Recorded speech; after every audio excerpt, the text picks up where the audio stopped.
ഇതെന്താ പ്രവാസികൾക്ക് നാട്ടിലേക്ക് വരണ്ടേ?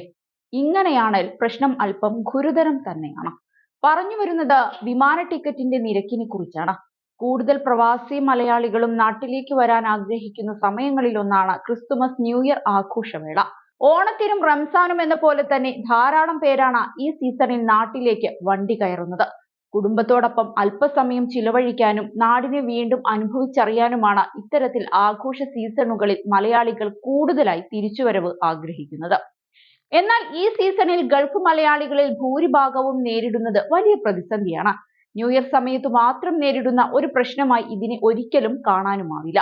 പ്രവാസികൾ നാട്ടിലേക്ക് പോകാൻ തിരക്ക് കൂട്ടുന്ന ഏതൊരു വേളയിലും അവർക്ക് മുന്നിൽ തടസ്സമായി നിൽക്കുന്നത് ഈ കാര്യമായിരിക്കും.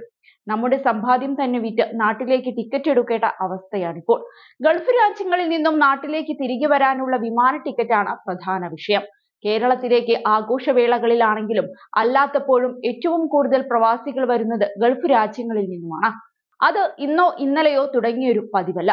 വർഷങ്ങളായി ഉത്സവ സീസണുകളിൽ നാടണയാൻ കാത്തിരിക്കുന്ന പ്രവാസികളെ പിഴിയാൻ അതേപോലെ കാത്തിരിക്കുന്ന കൂട്ടരാണ് വിമാന കമ്പനികൾ.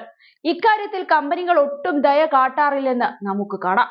ആവശ്യക്കാരന് ഔചിത്യം ഇല്ലാത്തതിനാൽ നാട്ടിലേക്ക് പോവാൻ എത്ര വില കൊടുത്തും പ്രവാസികൾ തയ്യാറാകും. ഈ വൈകാരികത മുതലെടുത്താണ് കമ്പനികൾ ടിക്കറ്റ് റേറ്റിൽ വൻ വർധനവ് നടപ്പാക്കുന്നത്. ഇത്തവണയും പതിവ് പോലെ ടിക്കറ്റ് നിരക്കിൽ ഭീമമായ വർധനവാണ് കമ്പനികൾ വരുത്തിയിരിക്കുന്നത്. ചെറിയ വർധനമൊന്നുമല്ല നിരക്കുകളിൽ ഉണ്ടാക്കിയിരിക്കുന്നത്. ക്രിസ്തുമസ് ന്യൂ ഇയർ സീസണിലെ തിരക്ക് കണക്കിലെടുത്ത് ഏതാണ്ട് 3 ഇരട്ടിയോളം വർധനവാണ് വിമാന ടിക്കറ്റ് നിരക്കിൽ ഉണ്ടായിരിക്കുന്നത്. UAE, സൗദി, ഖത്തർ തുടങ്ങിയ പ്രമുഖ ഗൾഫ് രാജ്യങ്ങളിൽ നിന്ന് നാട്ടിലേക്കുള്ള യാത്ര ദുഷ്കരമാക്കിക്കൊണ്ടാണ് വില വർധന ഭീഷണിയാകുന്നത്. പല ട്രാവൽ ഏജൻസികളും തിരക്ക് മുൻകൂട്ടി കണ്ട് ടിക്കറ്റുകൾ കൂട്ടത്തോടെ വാങ്ങിക്കൂട്ടുന്നതും നിലവിലെ ക്രമാതീതമായ നിരക്ക് വർധനയ്ക്ക് ഒരു പരിധിവരെ കാരണമാകുന്നുണ്ട്. ഇതോടെ ഗൾഫ് നാടുകളിൽ നിന്ന് കുടുംബമായും ഒറ്റയ്ക്കുമൊക്കെ നാട്ടിലേക്ക് പോകാനിറങ്ങിയ പലരും യാത്ര നീട്ടിവെക്കുകയാണ്. സാധാരണയായി അനുവദിക്കുന്ന സീറ്റുകളുടെ എണ്ണത്തിൽ ഗണ്യമായ വർധനവ് ഈ സീസണിൽ വേണമെന്നാണ് പ്രവാസികൾ കാലങ്ങളായി ആവശ്യപ്പെടുന്ന കാര്യം. 1 ലക്ഷത്തോളം യാത്രക്കാരുണ്ടാവുന്ന സീസണിൽ സീറ്റുകൾ 60% മാത്രമാണ് ലഭ്യമാവുക. അങ്ങനെയുള്ള സമയത്ത് ചാർട്ടേഡ് വിമാനങ്ങൾ, സർവീസ് വർദ്ധിപ്പിക്കൽ എന്നിങ്ങനെയുള്ള നടപടികൾ വേണമെന്നാണ് പ്രധാനമായും ഉയരുന്ന മറ്റൊരാവശ്യം. ഡിസംബർ മാസത്തിൽ വലിയ വിലയാണ് വിമാനയാത്രയ്ക്ക് കൊടുക്കേണ്ടി വരിക.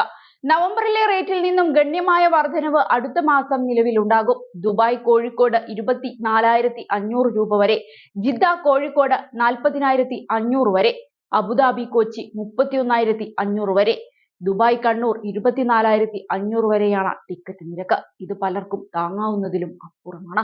ഈ സാഹചര്യത്തിലാണ് വിഷയത്തിൽ സർക്കാർ ഇടപെടൽ തേടി പ്രവാസികൾ രംഗത്ത് വന്നത്. ഏതായാലും പ്രവാസികൾക്ക് ഏറ്റവും വലിയ സ്വപ്നങ്ങളിലൊന്നായ സ്വന്തം നാട് കാണാൻ പോലും കഴിയാത്ത അവസ്ഥയാണിന്ന്. കുടുംബത്തിനു വേണ്ടി രാപ്പകലില്ലാതെ കഷ്ടപ്പെട്ട് അവരെ കാണാൻ നാട്ടിലേക്ക് വരാൻ പോലും കഴിയാത്തൊരവസ്ഥയെ എന്തു പറഞ്ഞ് സമാധാനിപ്പിച്ചാലും കാര്യമില്ല. സത്യത്തിൽ പ്രവാസികളോട് കാണിക്കുന്ന ഒരു വലിയ ക്രൂരത തന്നെയാണ് ഈ ടിക്കറ്റ് നിരക്ക് വർധനവ്.